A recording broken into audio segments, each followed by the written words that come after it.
Je veux partager ce prix avec mon metteur en scène, Lars von Trier, qui n'est pas là ce soir.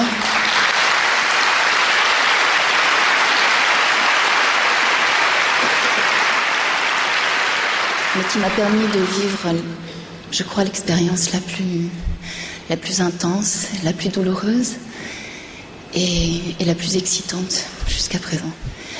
Je vais aussi embrasser ma mère, qui a été ma confidente durant ce tournage. Et pour finir, je pense à mon père. Et j'espère qu'il aurait été fier de moi. Fier et très choqué, j'espère. Merci beaucoup. C'est la première fois que vous revoyez les images? Non, j'ai fait une émission, on me les a repassées, mais j'entendais pas là, c'est bien entendu.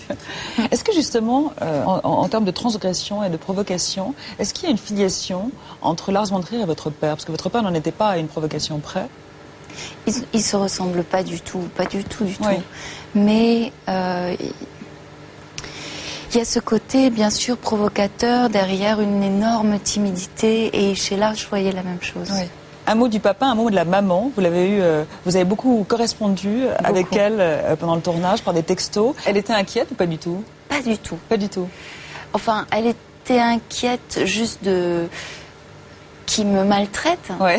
Mais je suis sûre que j'étais très masochiste pendant ce tournage, ouais. Parce que j'ai aimé souffrir comme ça. Alors, une autre actrice a aimé souffrir, c'est Romy Schneider, dont notamment L'importance est d'aimer, d'Andrei Zulawski. Romy Schneider qui a également créé l'événement cette année à Cannes. Pour la première fois, les images de l'enfer, le film inachevé de Clouzot, y ont été projetées. Histoire d'un film oublié, raconté par Alain Charlot. Ces images étonnantes, inédites, d'une jeune Romy Schneider levant le voile datent de 1964. Ce sont celles d'un tournage inachevé, d'une malédiction qui porte bien son nom, l'enfer. Un projet signé Henri-Georges Clouzot, dont subsistent des bobines, 180 au total, pour 15 heures de rush. À l'époque, Clouzot, qui tourne dans le Massif central, a réuni Romy, alors âgée de 26 ans, et Serge Reggiani, dans le rôle d'un homme maladivement jaloux. Dès les premiers jours, Clouzot s'attelle à filmer non pas des scènes, mais des essais plus ou moins étranges, comme le souligne Serge Bromberg, auteur du brillant documentaire L'Enfer d'Henri-Georges Clouzot. Le cinéaste se sert même de son actrice de très curieuse façon. À un moment, il la couvre d'huile d'olive, il lui met des paillettes et il fait tourner des lumières autour d'elle. Pourquoi? Comment? On ne sait pas. Mais en tout cas, je peux vous dire que quand vous voyez ces images, elles sont d'une beauté qui vous saisit. Clouzot travaille la forme envoûtante de son film, mais n'avance guère, d'où le sentiment mixte d'une équipe qui ne comprend pas grand-chose. Ça se passait comme vous pouvez l'imaginer, tout le monde se foutait de sa gueule derrière lui, mais tout le monde le respectait néanmoins. Tout le monde voyait venir un désastre possible, et surtout on voyait qu'on ne tournait pas. Le projet de Clouzot, c'était quand même de faire des choses qui n'avaient jamais été faites, et qui remettraient le cinéma dans le flux des autres arts. C'était ça son obsession. À cela s'ajoute la notoriété du réalisateur des Diaboliques, de Quai des Orfèvres et du Corbeau. L'échange de gifles avec Bardot sur le tournage de La Vérité et dans toutes les mémoires. Clouzot arrivait précédé de cette réputation qui était terrible par rapport aux comédiens, disait-on. Voilà.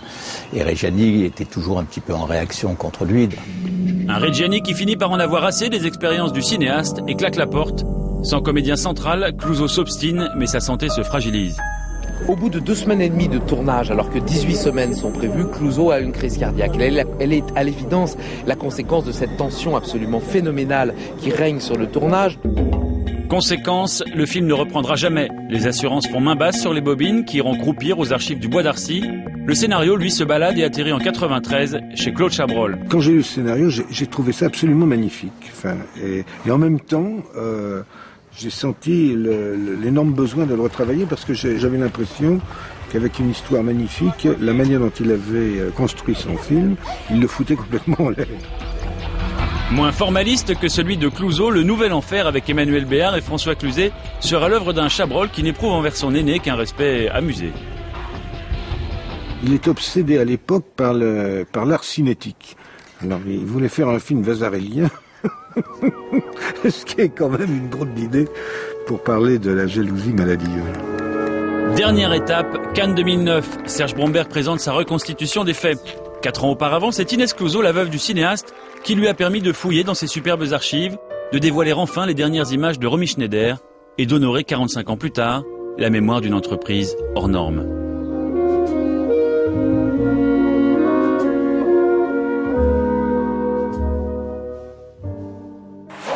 Romy Schneider, c'est une référence ou vous diriez plutôt Meryl Streep ou... Ah, je sens que ça penche du côté de Meryl Streep. Oui, parce que Meryl Streep, c'est aussi pour la variété de son jeu. Ouais. Oui, dans son jeu, bien sûr. Mais Romy Schneider, pour une émotion qui... Je vois pas beaucoup de personnes à sa hauteur. Ouais.